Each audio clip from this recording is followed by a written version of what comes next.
ಕ್ರಿಸ್ತನನ್ನು ಪ್ರತಿಫಲಿಸುವಂತೆ ನಿಮ್ಮ ಆತ್ಮಗಳನ್ನು ವಾಕ್ಯದಲ್ಲಿ ಬಲಪಡಿಸುವ ಅನುದಿನದ ಧ್ಯಾನ.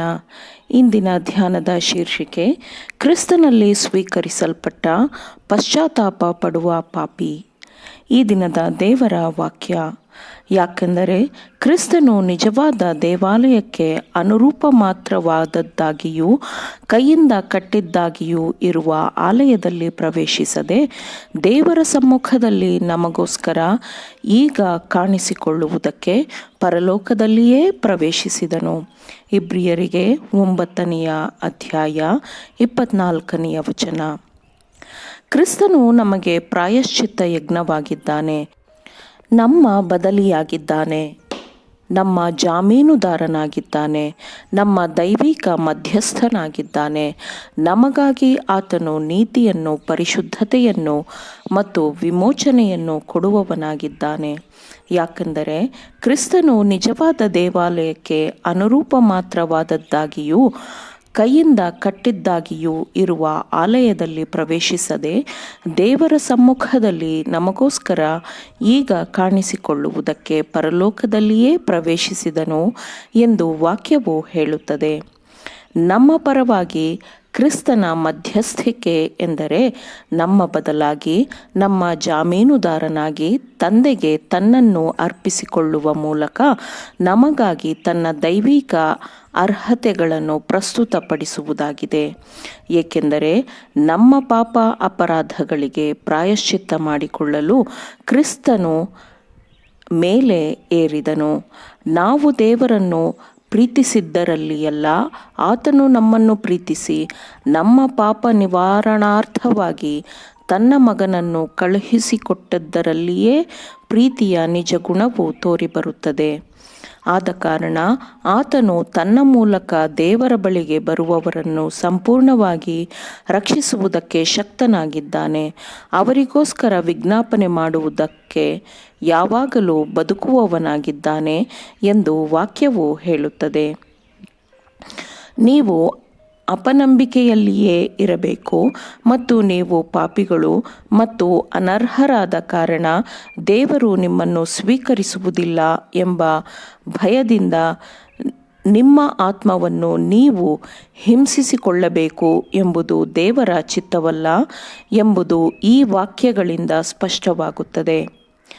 ಕಲ್ವಾರಿ ಶಿಲುಬೆಯ ಮೇಲೆ ನಿಮಗಾಗಿ ಸುರಿಸಿದ ರಕ್ತದ ಅರ್ಹತೆಗಳನ್ನು ಬೇಡಿಕೊಳ್ಳುತ್ತಾ ನಿಮ್ಮ ಪ್ರಕರಣವನ್ನು ಆತನ ಮುಂದೆ, ಅಂದರೆ ದೇವರ ಮುಂದೆ ಇಡಿರಿ.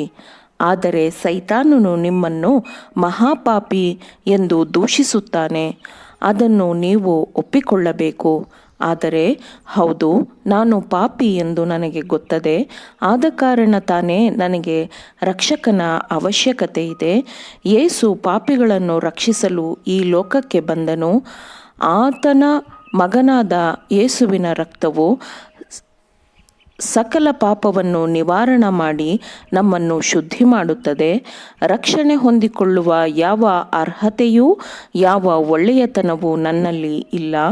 ಆದರೆ ಲೋಕದ ಪಾಪವನ್ನು ತೆಗೆದುಹಾಕುವ ಕಳಂಕವಿಲ್ಲದ ದೇವರ ಕುರಿಮರಿಯ ಸರ್ವದೋಷ ಪರಿಹಾರಕ ರಕ್ತವನ್ನು ನಾನು ದೇವರ ಮುಂದೆ ಇರಿಸುತ್ತೇನೆ. ಇದೇ ನನ್ನ ಏಕೈಕ ಪ್ರಾರ್ಥನೆ. ಯೇಸುವಿನ ನಾಮವು ನನಗೆ ತಂದೆಯ ಬಳಿಗೆ ಪ್ರವೇಶವನ್ನು ನೀಡುತ್ತದೆ.